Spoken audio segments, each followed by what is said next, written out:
Assalamualaikum warahmatullahi wabarakatuh. Hai anak-anakku semuanya, apa kabarnya hari ini? Alhamdulillah, luar biasa, tetap semangat, Allahu Akbar. Oke, jumpa lagi ya di mata pelajaran Pendidikan Pancasila dan Kewarganegaraan. Ya, tentunya jumpa lagi dengan Pak Reski kali ini. Semoga semuanya dalam keadaan sehat walafiat ya. Amin ya robbal alamin. Baik anak-anakku semuanya, ya semoga kalian tadi ya dalam keadaan yang sehat, terus dalam keadaan yang semangat pastinya. Nah anak-anakku semuanya, hari ini kira-kira kita mau belajar apa nih ya? Oke, kali ini kita sudah masuk ke tema baru ya. Jadi kita akan belajar tentang apa nih? Oke, langsung aja. Baik, untuk pertemuan hari ini ya, Pak Reski akan menyampaikan materi tentang keberagaman bangsa.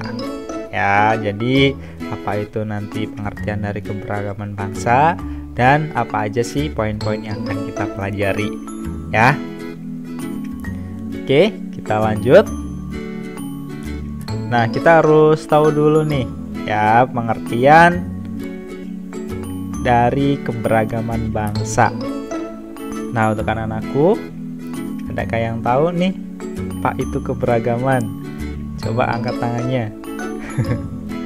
Oke, Pak Reski akan sampaikan di sini tentang pengertian keberagaman bangsa yang pertama ya.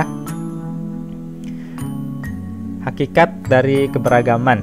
Ya, di sini keberagaman adalah suatu kondisi kehidupan ya, kehidupan masyarakat yang timbul akibat adanya perbedaan. Ya, jadi perbedaan-perbedaan yang ada di sini ya itu merupakan suatu keberagaman. Ya kan? Tentu masyarakat Indonesia ya dari Sabang sampai dengan Merauke punya ciri khasnya masing-masing ya, punya perbedaan seperti itu.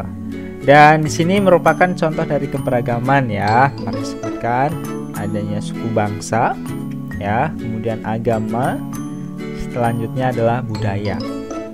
Ya, ini akan kita bahas untuk pertemuan hari ini seperti itu ya. Oke, langsung saja kita lanjut. Kemudian pengertian dari suku bangsa itu sendiri ya merupakan golongan manusia yang terikat oleh kesadaran dan identitas akan kesatuan kebudayaan. Ya, jadi karena saking banyaknya nih ya budaya-budaya yang ada di Indonesia ya, Parsi di sini contohkan beberapa ya. Yang pertama adanya suku Sunda ya. Nah, ini berasal dari Jawa Barat ya. Kemudian ada lagi Parsi contohkan di sini yaitu suku Minang. Nah, ini berasal dari Padang. Kemudian suku Dayak ya, dari Kalimantan Barat. Kemudian ada suku Asmat dari Papua. Dan yang dari Banten sendiri ya, kalian harus wajib tahu. Di sini ada namanya suku Baduy. Nah, ini mungkin kalian pernah ya melihat untuk suku Baduy. Biasanya kalau di sekitaran Citra itu ada yang jual-jualin madu gitu ya. Nah, itu ya biasanya dari suku Baduy. Oke, selanjutnya. Oke, jadi itu ya tadi yang saya sampaikan, setiap daerah itu memiliki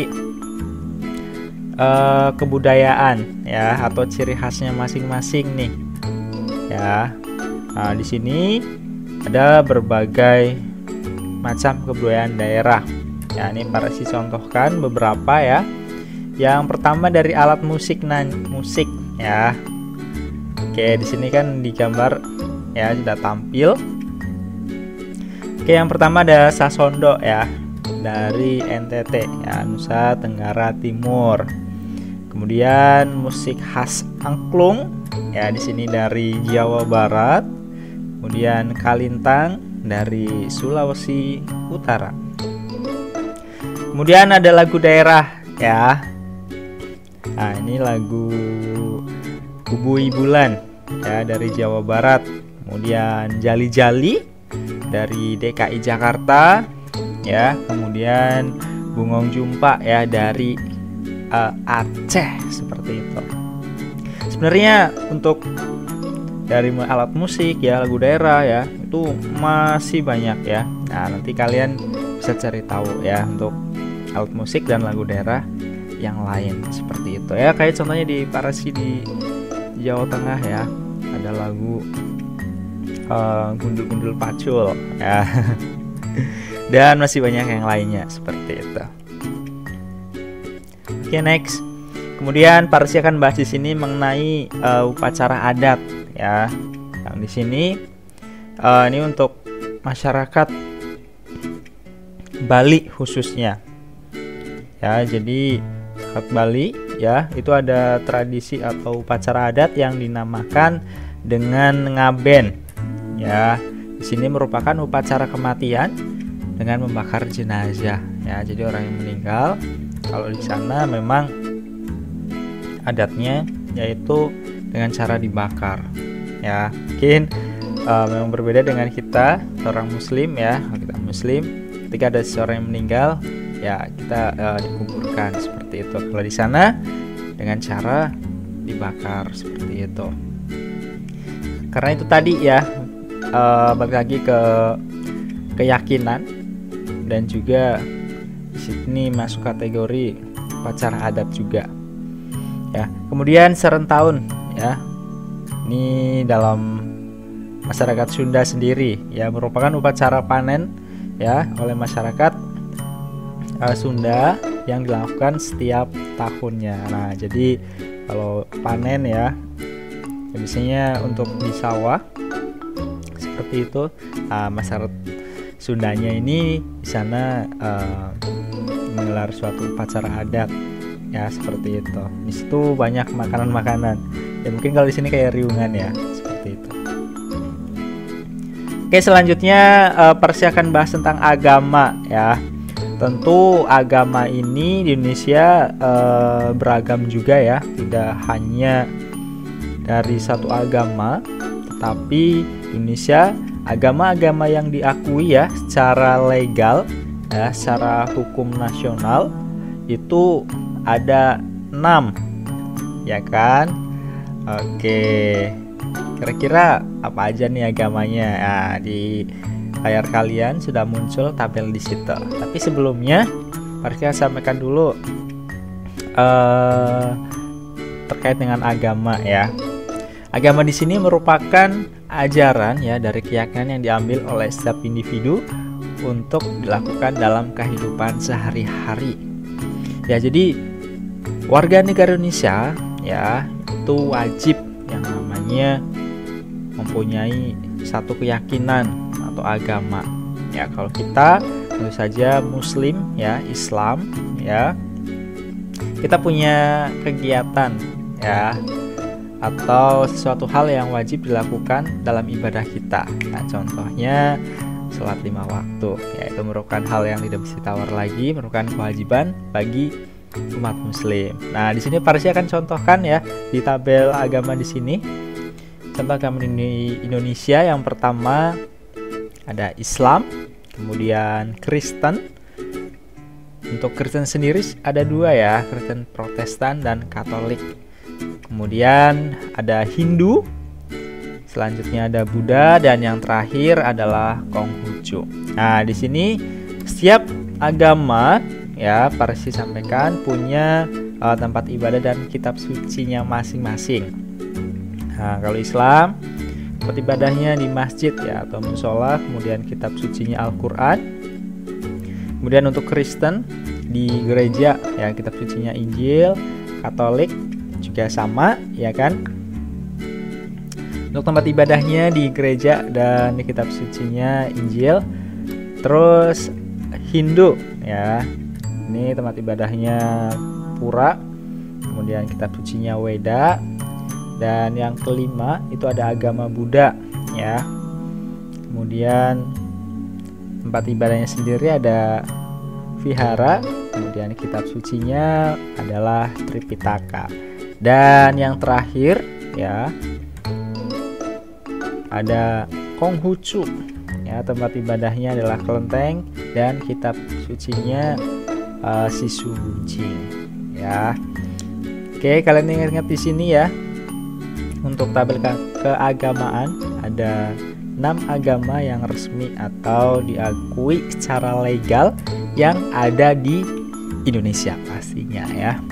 Oke, kemudian ini ada beberapa faktor-faktor yang menyebabkan keberagaman ya. Di sini titik poinnya adalah keberagaman bangsa ya. Ini ada beberapa faktor atau penyebabnya nih. Nah, yang pertama adalah kondisi geografis ya. Yang kedua adalah kondisi alam. Kemudian yang ketiga adalah penggunaan transportasi dan komunikasi.